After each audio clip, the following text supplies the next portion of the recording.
नमस्ते दोस्तों, हमारे हॉरर स्टोरी चैनल पर आप सभी लोगों का स्वागत है। तो दोस्तों, आज मैं आप लोगों को एक बहुत ही डरावनी कहानी सुनाने जा रहा हूं, जो डरावनी कहानी हमारे दोस्तों के साथ घटा हुआ था। तो चलिए दोस्तों, आप लोगों को मैं एक कहानी सुनाता हूं। रात के 11 बज रहे थे। गांव की सुनसान सड़क पर 4 दोस्त राजेश, विकास, सुनीता और प्रिया धीरे धीरे कदम बढ़ा रहे थे। हवा में ऐसी ठंडक थी जैसे किसी ने अचानक पूरे गांव से गर्मी खींच ली हो। सन्नाटा इतना गहरा था कि उनके कदमों की आहट ही डरावनी लगी थी।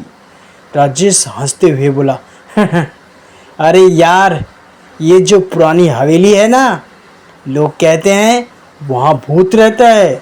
सुनीता डर कर बोली, ऐसा मत बोल, दिल धड़क रहा है मेरा। विकास ने मजाक में कहा, अरे कुछ नहीं होता, ये सब सिर्फ कहानियाँ हैं, चलो आज देख ही लेते हैं। चारों दोस्त उस हवेली के पुराने जंग लगे दरवाजे तक पहुंच गए। दरवाज़ा आधा टूटा हुआ था, जैसे सर्दियों से किसी ने हाथ तक लगाया ना हो। धीरे से धक्का दिया तो दरवाज़ा खुद ब खुद कर कर की आवाज़ के साथ खुल गया। जैसे ही वो अंदर गए, ठंडी हवा का झोंका आया। कोनों में बैठी चिड़िया अचानक फरफराकर उड़ गई। लालटेन की मध्यम रोशनी कांपने लगी।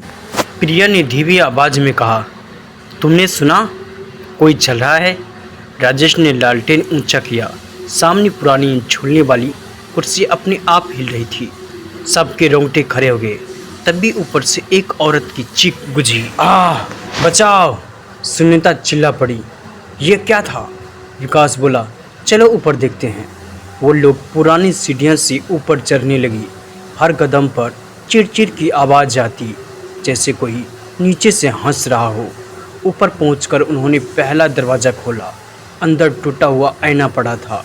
सबने अपना चेहरा देखा, मगर उस आईने में पीछे 5वां साया खड़ा था। प्रिया काँप गई। वो कौन है हमारे पीछे? मगर पलटकर देखने पर वहाँ कोई नहीं था। दूसरे कमरे के कोने में रखी पुरानी अलमारी अपने आप खुली।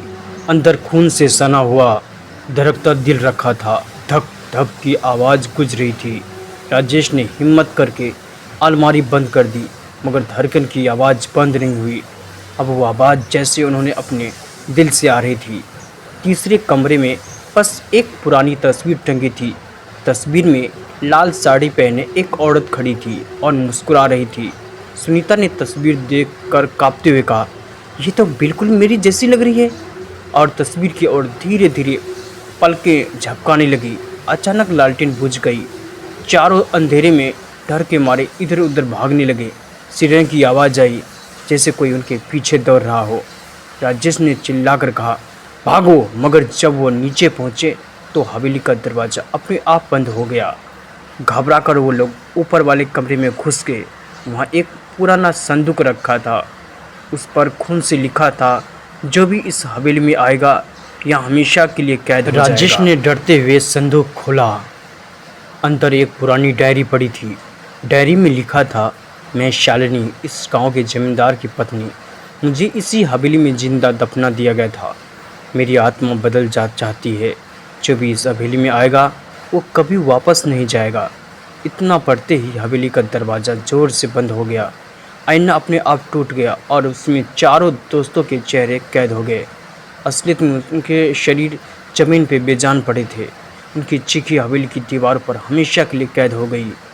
अगर आपको ये कहानी अच्छी लगी तो सब्सक्राइब करें और ताकि आप लोगों के लिए इस तरह की कहानियाँ लाते रहें।